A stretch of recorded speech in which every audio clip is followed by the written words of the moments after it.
What's up, Bulldogs? We are starting a new podcast called the Pawcast. Today's January 25th, and I am here with Profe. And today we're just going to be asking him a couple questions, just having a regular conversation so you can get to know more about Profe. So, how are you? I'm so good. It's Spirit Week, which is why I look ridiculous today. It's country versus country club day, and I think it's clear which path I chose today. Yeah, well, why didn't you choose country? Well, we had lumberjack the last Spirit Week, and so I dressed Canadian rural for that, so I wanted to go a different path for this one. Yeah, I'm country, so if you could tell. Respect. Yeah. Have you ever been outside of the country? I think I know the answer, but for our viewers, just what is it like going out of a country? It's magical. The first time I went out of the country was just to the Bahamas with my family when I was a little kid. But when I was in college, I went to Spain for the first time. And, the experience was so surreal, being in a place that I'd heard so much about and then actually being there. And then since then, I've traveled, it feels like a lot of places, especially in the last couple of years, down to South America, to Chile, kind of all over Europe, Puerto Rico. So It's been a whirlwind. Yeah, what college did you go to? I went to the University of Florida. Okay, how was that? It was wonderful. When I was trying to decide between colleges, I couldn't really decide if I wanted to go to a small kind of liberal arts school, because that's kind of how my high school was. I graduated with 72 kids in my graduating class.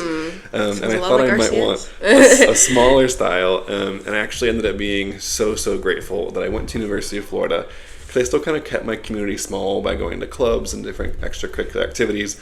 But there were so many opportunities, because when you go to university with over 50,000 people, there's somebody who does literally everything that you can connect with.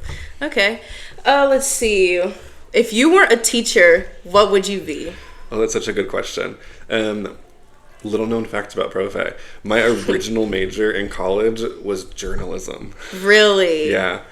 That's ironic. I thought I wanted to write for the paper. Oh, wow. Let's see, Profe. Why do you teach Spanish? Why Spanish? When I was in 7th grade, I took my first Spanish 1 class, and I was originally just kind of drawn in by, the novelty of it. I'd never done anything like that before, be able to communicate in a second language. And as I went on, I went through AP Spanish in high school, and it felt so good to connect with people who spoke Spanish as a native language in their first language. It was so different from connecting in their second language. My first language was English. And it really unlocked so many doors to travel to other cultures, to understanding how people live their lives. Once I started, I felt like I just couldn't stop. That is a beautiful answer.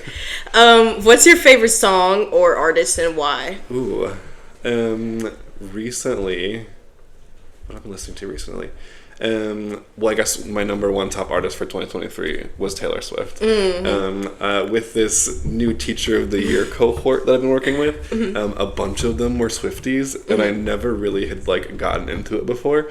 But at all of the gatherings, that's all they're ever playing. And it was with Midnights, I was like, this is kind of okay. Yeah. And then I kind of fell down this Taylor Swift rabbit hole. That's kind of like me. Somewhat ironically, but now I actually like it. Honestly, yeah. Taylor Swift, in all reality, people hate on her, but she is a pretty good artist. So, do you consider yourself more of an extrovert or an introvert?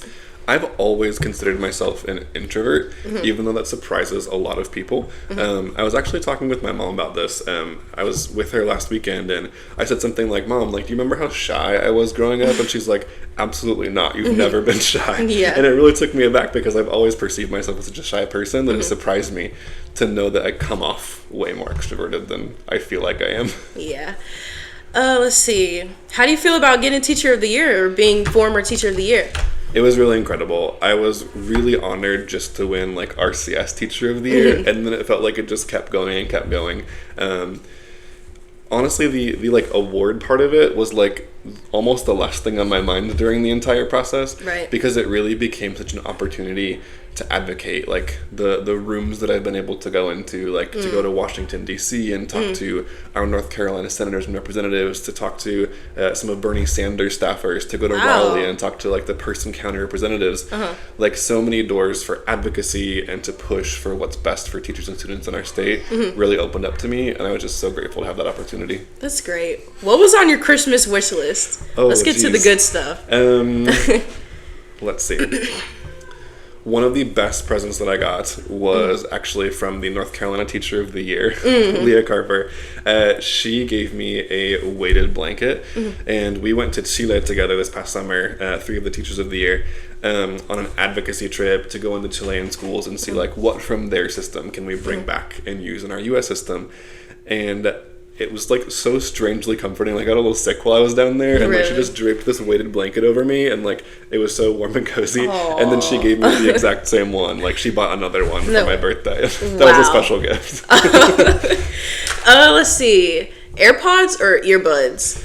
I know this is a controversial answer, but earbuds, because I always lose one of the AirPods. Honestly, same. Like I've been standing by earbuds since like my whole life. And lastly, if you have any like remaining advice to give any of our viewers, it's time now. All right. Advice. The best advice I think I ever got is do what you love and you will never work a day in your life. Being a teacher is definitely not the most lucrative profession in the world. We could be paid a lot more than we are, and I was always reminded of that constantly growing up, because I've known since kindergarten that I wanted to be a teacher. Right. And that's what everybody said, you know, you're not going to get paid anything. But if 40, 60, 80 hours of your life every single week are doing something that you hate, why are you doing that? You know? Right. So I'm here because I love what I do, and I hope that people see that every day, because I try to bring the energy and passion. Well, thanks, Profe. Absolutely. Thanks for coming on our show.